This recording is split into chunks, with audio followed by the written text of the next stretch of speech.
Number 10. Starting off at number 10, we have the Rugrats lost episode, Chuckys Mom. The character of Chuckys Mom almost seems like she was invented for creepypastas. Not much is known about her, which gives writers of creepypasta the perfect opportunity to imagine whatever they like and creep the hell out of us. Now, this creepypasta only made it to number 10 because it doesn't have many unique qualities to it, but I simply had to add it to the list because of the fact that it's Chucky's mom. To my knowledge, she was only featured very briefly in one episode where Chucky feels left out for only having a dad while all of his other friends have moms. Number 9. If you thought the Rugrats theory was thorough, just wait until you read this one. Unless you're a diehard fan, and I mean diehard, I don't advise that you read this one as it's very long.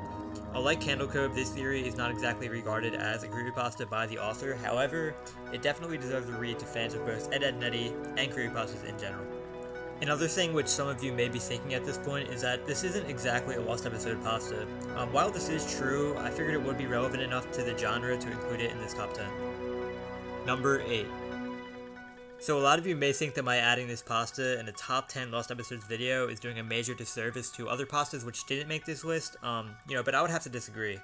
Although sure, there was a stigma around those who watched the show years ago, if you did happen to watch an episode or two, then this pasta will surely entertain. At the very end, the writer mentions that some of the crew at MTV are involved in a witchcraft cult, which explains the contents of the lost episode itself. This pasta made it so high on my list because while it does make for a good premise, you definitely wouldn't be hard-pressed to find a fair share of cliché and parts that are frankly absurd, but then again, you'll find that in most less than stellar creepypastas out there. Number 7. So for me, I had always depicted Fred from Courage the Cowardly Dog as the personification of the perversion, wickedness, and insanity of mankind. I know that may sound silly given that he's only a character from a kids' TV series, but if you were a fan of this show like I was, then you know what I'm talking about. Along with a few others on this list, this creepypasta is actually featured on my top 10 creepypastas video as well, and for good reason.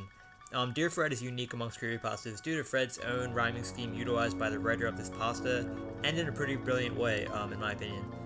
I also liked how the VHS is used, give it a read. Number 6.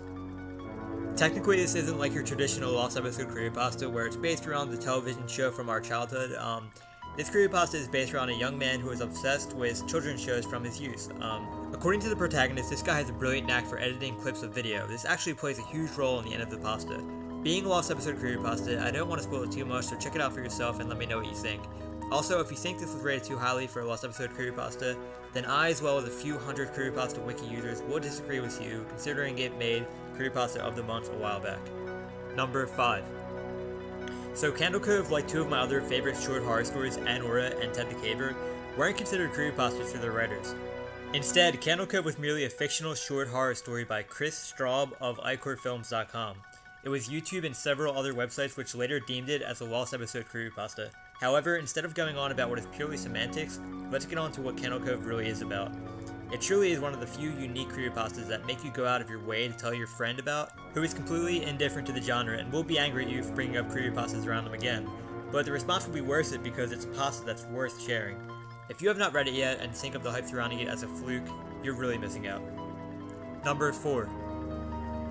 Now, suicidemouse.avi sets itself away from your traditional lost episode creepypasta as the video described in this pasta actually exists.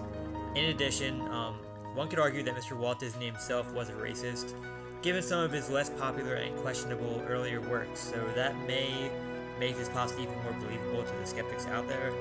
Personally, I like to keep an open mind to things of this matter, but I don't think this story is in any way valid. In any event, a quote from this pasta which has always stuck with me is, "Real suffering is not known." But yeah, still, you can't help but feel chilled upon watching the video.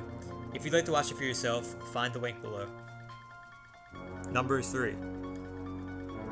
Whether you've heard of this guy or not, Richard Pryor is a comedian from the late 90s who did in fact exist.